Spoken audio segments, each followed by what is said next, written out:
Hey everyone, this is Mackie. Excuse the background noise. That's just the heat that's on in my car. I'm in my car. I just got off work and I just wanted to talk about a certain movie produced by JW.org, and it's called The Prodigal Returns. And my thoughts on that particular movie. It's almost if they demonize independence. I mean, during that whole entire movie, they acted like he was doing the worst thing in the world by wanting to just spread his wings, get a job, move out, you know, um, things like that. And they just thought he was doing the worst thing in the world when all he was doing was just being a normal young adult. But see, Jehovah's Witnesses demonize the behaviors that normal young adults do. And I'm not talking about Jehovah's Witness young adults. They're very abnormal. A normal young adult wants to spread their wings. They want to make money. They want to get a job. They want to move out of their parents' house. They want to have a boyfriend. They want to have a girlfriend. And with that, of course, they want to have sex. Okay? If you're a young adult, 19, 18, 19, 20, 21, that's what you want to do. It's natural to want these things. But see, Watchtower goes to everything against nature. Especially human nature. They demonize human nature. So pretty much, he gets tired of working for his father. Even though the schedule that he works allowed him, I guess, to pioneer or whatever. And I guess that's what his parents approved of. And his little snarky brother. Oh, I could not stand him at all. Even when I was an indoctrinated Jehovah's Witness, because this movie came out before I woke up. So, I can't remember the year. You could probably look it up on jw.org. But, yeah, he was very just so snarky and negative, I just didn't like him at all. And he just thought he was just the perfect child. You know what I'm saying? Compared to the other brother, where I think he was probably secretly hating on him. Because one, he looked better than him. And two, I'm about to get graphic warning. He got some pussy before he did. I'm sorry if there's, I tried to warn a little bit faster, but I don't know. Anyway, there's nothing wrong with wanting to do those things. They just made it seem like it was just so bad. And then this is what Watchtower do to fit their agenda and to make their propaganda make sense, right? Of course, the job that he chooses makes him work overtime. Okay, whatever, Most jobs, lots of jobs do that. It took his time away from the meetings. Okay, whatever, And of course, he was doing okay. But guess what? He loses his job. Okay, great. People lose their jobs all the time. But it's kind of like you cannot have a happy ending in a Jehovah's Witness movie if you're trying to do things the worldly way. They always got to put something negative behind it. He lost his job. He went to jail. You know what I'm saying? And it was just, you know what I'm saying? It's just terrible. They put the worst case scenario with everything. And then on top of that, there was this girl that he was interested in, and he was in a very vulnerable position.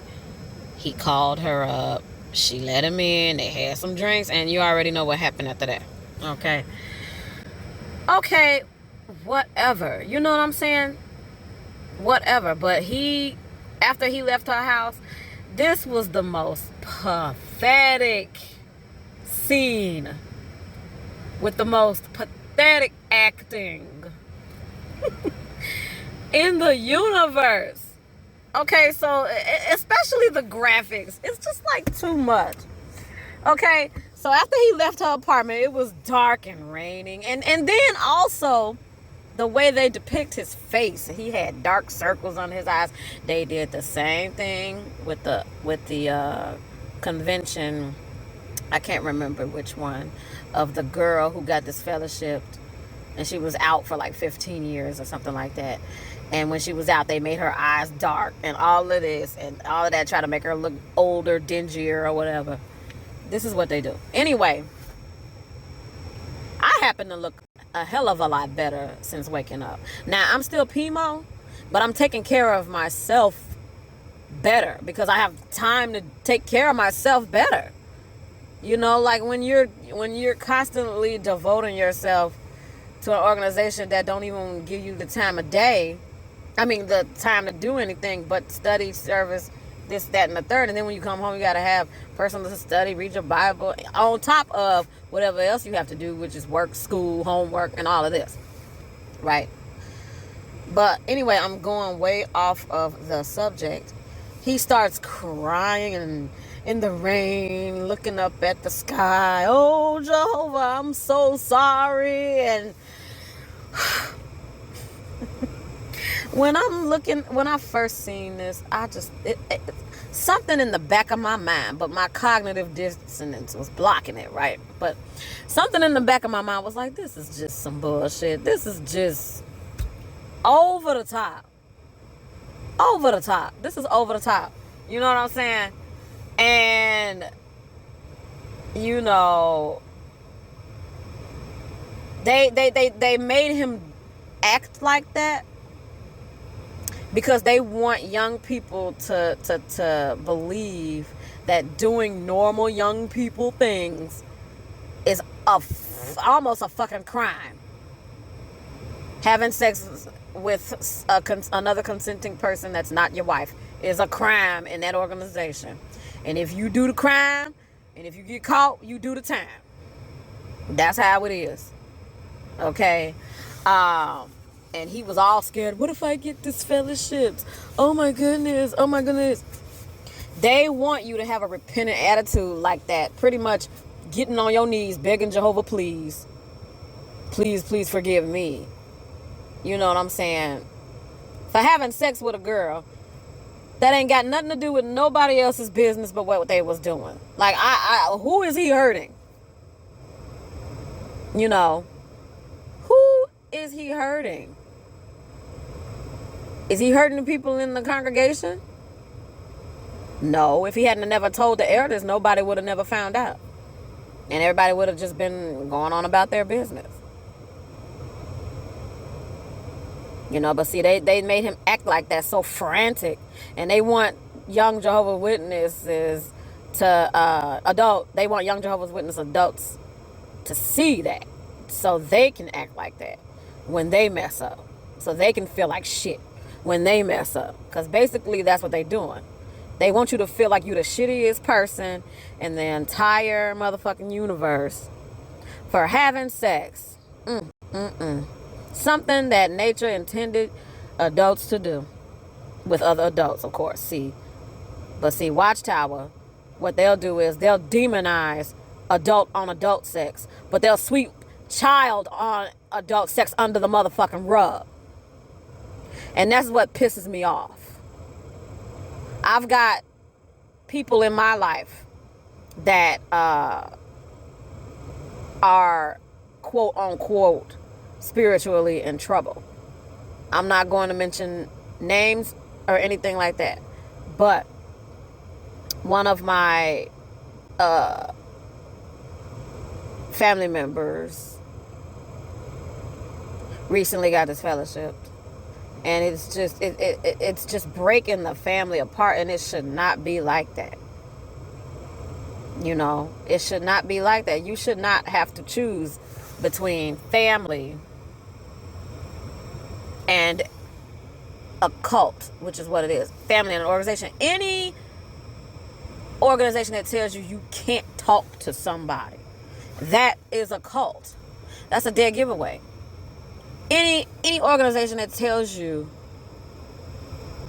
you know, who you can and cannot talk to, that is high amounts of control. All right. Anyway, this is how the story ended with the prodigal son. Before I go off subject, because I'm steady going off subject.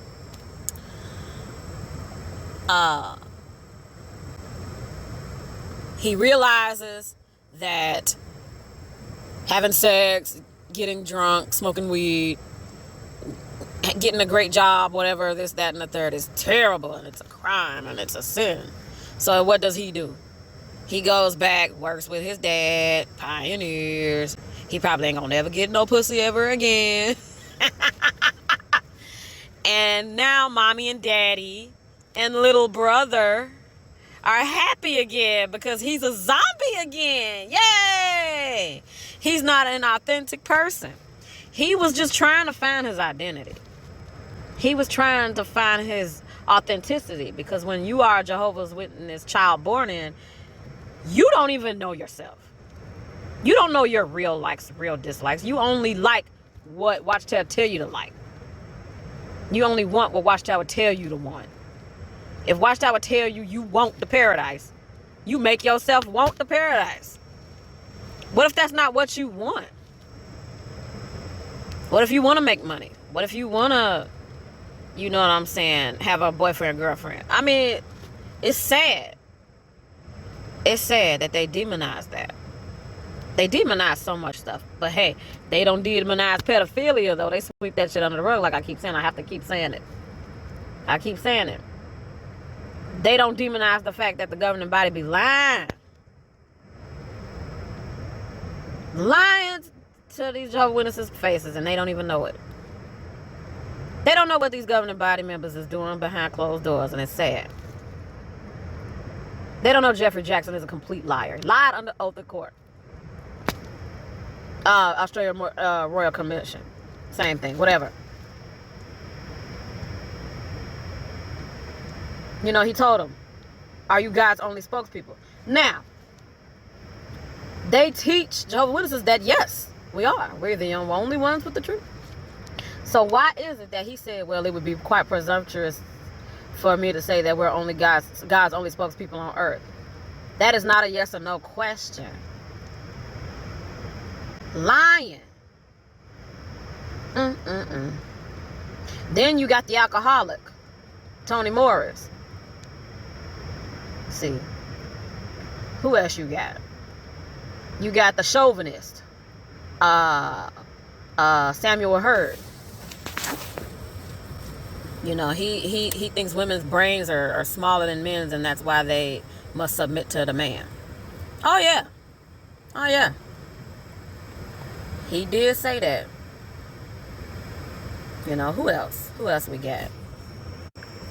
We got Stephen Lett, his nephew, recently committed suicide because he was gay and he couldn't stop being gay. So he killed himself. These are the things that Jehovah's Witnesses don't know. And you know how I know? It's because Lloyd Evans had an interview with Stephen Lett's niece, which is the sister of the nephew who killed himself. Stephen Lett's nephew. That was her brother. He was the same age as my little brother.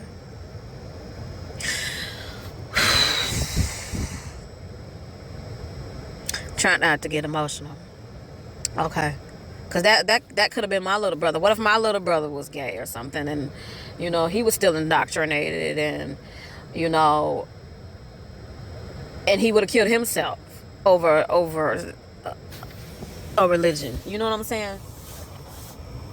It's sad. It's sad. It's got to stop one day. I don't know.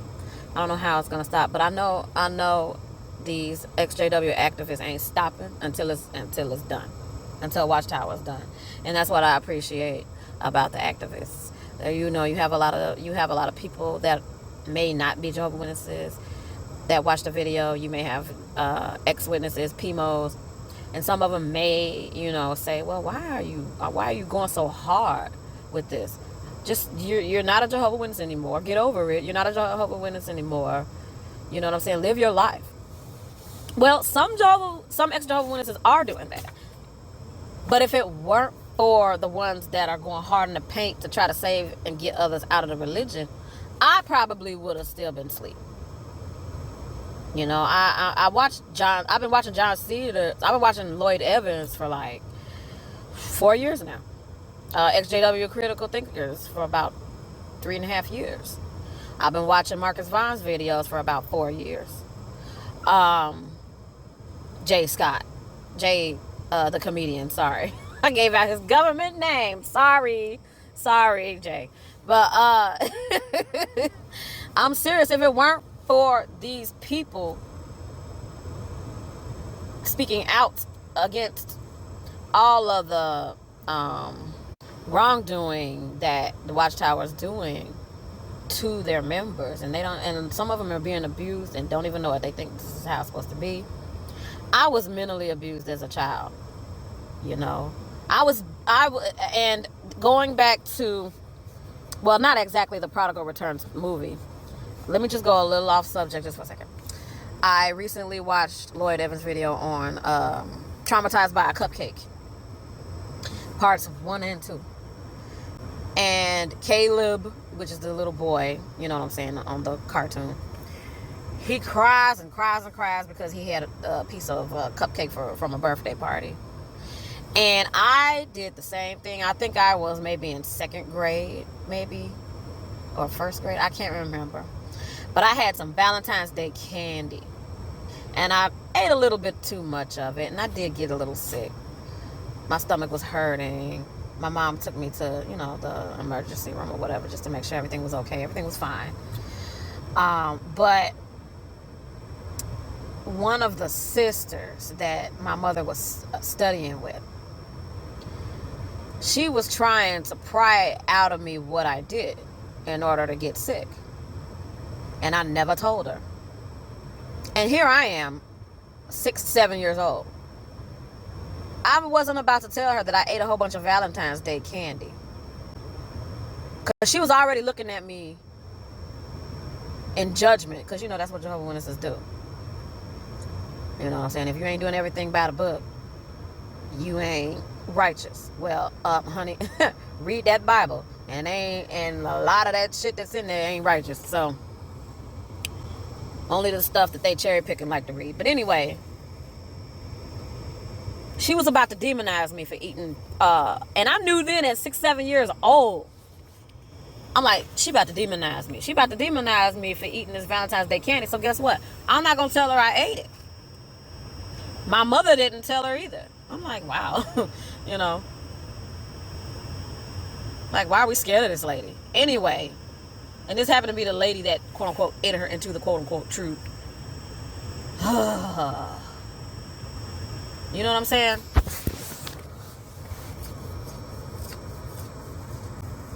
They love to demonize people. Anyway, I've been ranting on for 20 minutes. Like I said, at the end of the day, what ended up happening in the movie is he ended up, quote unquote, coming back to his senses, when in reality he just went back to being a zombie and not knowing his true authentic self. He went back to being what Watchtower wanted him to be. He went back to being what his mommy and daddy wanted him to be. He went back to being what his brother wanted him to be. You know what I'm saying? So that actually was not a happy ending at all. That was kind of a sad ending. It was really sad. You know, even when I was indoctrinated, I still felt like, man, that's kind of sad, you know. But if that's what he want to do, that's what he want to do. But, you know, yeah, I really don't have nothing else to say about that. Young people. Oh, I hate saying that because that's a trigger. It's a trigger for me because they used to always just browbeat young people, and I used to always feel bad because I always felt like it was something that I wasn't doing. Because, you know, they can't wait to tell you what you can't do. You know what I'm saying? Especially the elders in the congregation, and especially the older sisters. Oh my God. Ugh. You know what I'm saying? It was just so freaking annoying. But anyway, this is Mackie, P.I.M.O JW Jones. Question everything and don't be afraid to ask questions. And peace.